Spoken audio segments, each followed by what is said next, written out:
Hello everybody, this is Dee and welcome back to my channel, Dee Plans and Budgets. I am publishing part 4 of my 4-part series on budgeting made easy. And I debated whether to put this particular subject in at all. The topic of today's video is savings challenges. And the reason that I debated putting them in there is because they are not necessary to budgeting at all. I was inspired to do this series on budgeting because of a bunch of information I have been reading about some of the difficulties coming to people because it's been so long since they paid their student loan debt. And it's going to have an impact on a lot of people and their finances.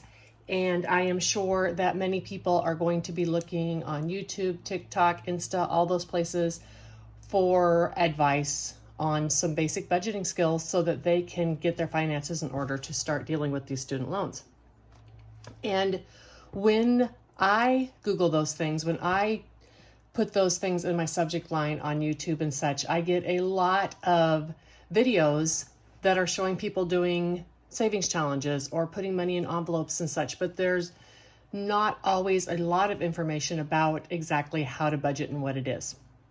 On my channel, for instance, you will find that I do a budget every week, and then I also do a recap, but that probably wouldn't be the first video that would come up because those aren't my most viewed. My most viewed are things like savings challenges, cash stuffings, and bill consolidations.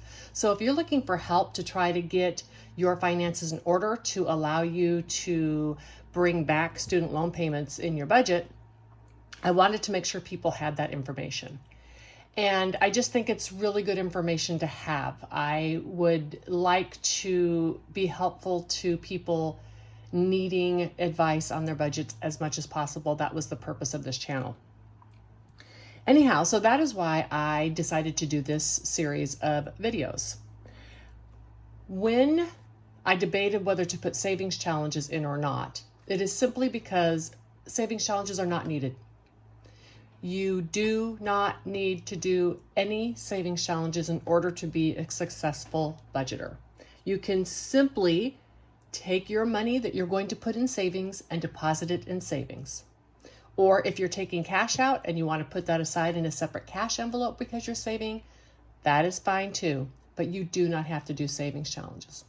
The reason that so many people do savings challenges is that it makes saving more fun. I am going to admit, when I first started cash stuffing and all that kind of stuff, it took me a year. I'm like, well, these savings challenges are stupid. Nobody needs to do that. Until I decided to try one, and they're just fun. That's why people do them. They're a very fun way to save your money. I find that I literally now will not buy something because I want to be able to finish a savings challenge. So I thought I would cover savings challenges just in case you're looking for something fun to do with your budgeting. I know there's a lot of crossover in these communities between like decorative planners, and that concept is the same. If you make your planner pretty, chances are you're going to get into it and use it far more often. Therefore, I thought if I do just a short little informative video on savings challenges, what they are and how people use those, it would give you some information. I am not going to be linking anyone's savings challenges. I'm not going to be doing any of that because I don't want to create any FOMO for savings challenges. I just want to talk about what they are. On various platforms, you will see that people use savings challenges in different ways. Many people use savings challenges just as it says. They're saving money to save. Here's one savings challenge that I'm doing, right? I have a box with numbers in it, and it's telling me how much money to save. And I'm putting all this money into an envelope, and that money is being saved for emergencies. So that's a true savings challenge. It's actually being saved for the purpose of saving. Another way that people do savings challenges, this is my game that I made. So this is another type of a game where you just roll a dice and do what the game tells you to. And people also use savings challenges to save for something like a vacation. So this is Little Van Takes an Adventure, right? So you're saving, but not just general savings or emergency fund. You're saving specifically for something.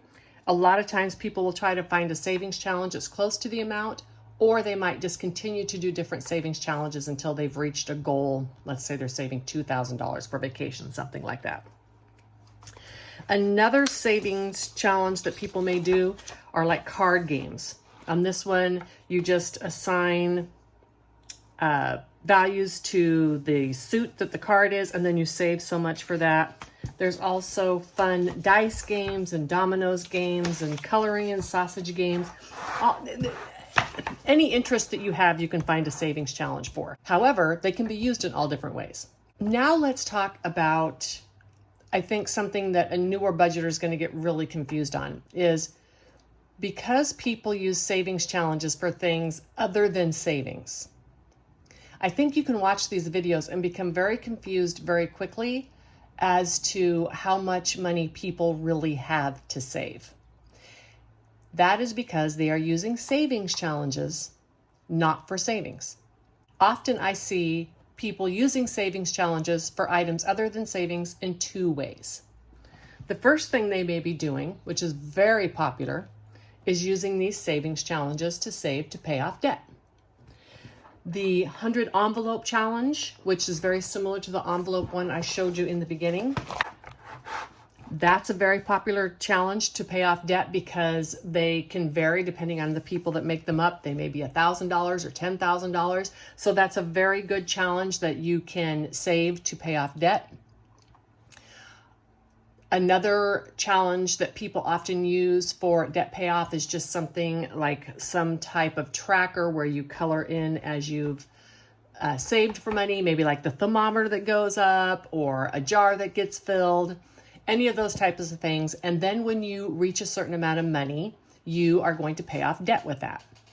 Here's one thing I'm going to advise to you. If you're using one of these type of challenges to pay off debt, I would not wait until it's all the way done to make that debt payment, especially if you're using cash, because having $2,000, $3,000, $4,000 sitting in your house in an envelope at cash, making zero money, meanwhile your credit card, for instance, is at 25%, that doesn't make any sense. So if you're using savings challenges for debts, that's fantastic, that's fun, but maybe give yourself a limit, like every $100 you save or every $50 you save, you're going to perhaps place a prop bill or a placeholder into that envelope and send the actual cash or transfer the money out of the savings and actually make that debt payment so you're not waiting until the end.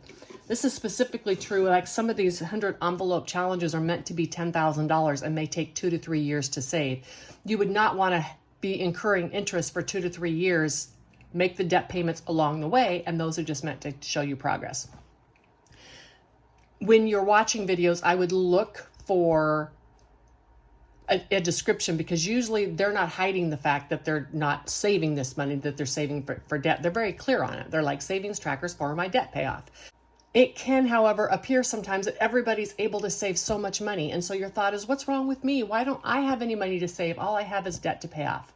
Well, they're just using savings trackers to pay off debt because, again, it's just more fun. If you have to do something like pay off debt, you might as well have fun when you're doing it. Another thing that people will use savings challenges for is their sinking funds.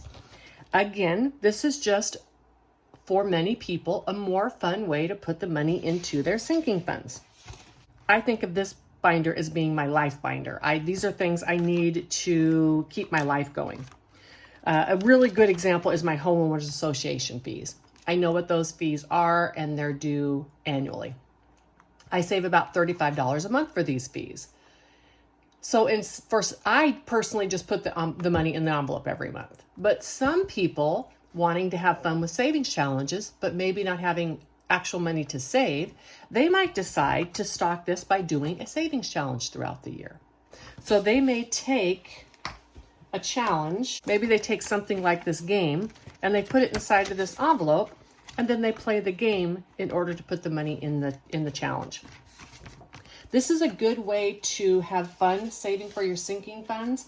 However, because savings challenges often are not a consistent amount of money, you need to have a little flexibility in your budgets when you do those. So some months you might stuff more than the monthly allotment in that account. Some month it might be less, but that works for a lot of people. I know of a lot of people who use savings challenges to do their sinking funds. It is just more fun. I have a couple of sinking funds that I use savings challenges for, and that's this binder right here. And it's just because I want to support some of the small shops because they're supportive of my channel. And so I just have purchased their savings challenges, and I'm using the savings challenges to save the money. And then when I'm done with the challenge, I'll transfer it into the categories in my sinking funds, which in this case was clothing and a little mini emergency fund. That is what a lot of people do with all of their sinking funds, and it just adds some entertainment. I know it seems silly, and for many people it's going to seem too silly. They don't want anything to do with savings challenges. They don't even want anything to do with prop money or getting cash. They just want to get their budgets in order. And so part one on how to make a budget and possibly the digital budgeting explanation will be all they need. And that's fine. If you're just a no matter of fact, finances, numbers are numbers type of person, well, of course, it's your budget. Do what you'd like. I just felt that I needed to explain some of these other things because you see them when you search for information, and I wanted people to be aware of what they are. All right, so I am going to put in the descriptions the videos to the links from the one before. So on part 2, there'll be a link to part 1. On part 3, there'll be a link to part 1 and 2, etc. And if you are joining me and Savings Challenges is the first one you've watched and you would like to watch the other videos, you will find those links in the description box down below. I really hope that you have found this information to be helpful.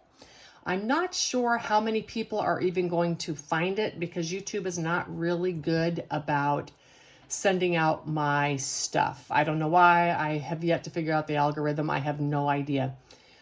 What I would like to ask is if you are a person who either has a YouTube channel or you have a following and you found this information to be helpful, I would really like to ask that you share it with your viewers so that they can get the information. And those viewers don't need to subscribe to my channel. They don't need to do anything to help me grow my channel. That's not what this is about. This is about helping people prepare for budgeting and financial changes and financial recovery within their lives. I want to thank all of you for watching this series. And as always, I want to wish you just the best life ever. Bye.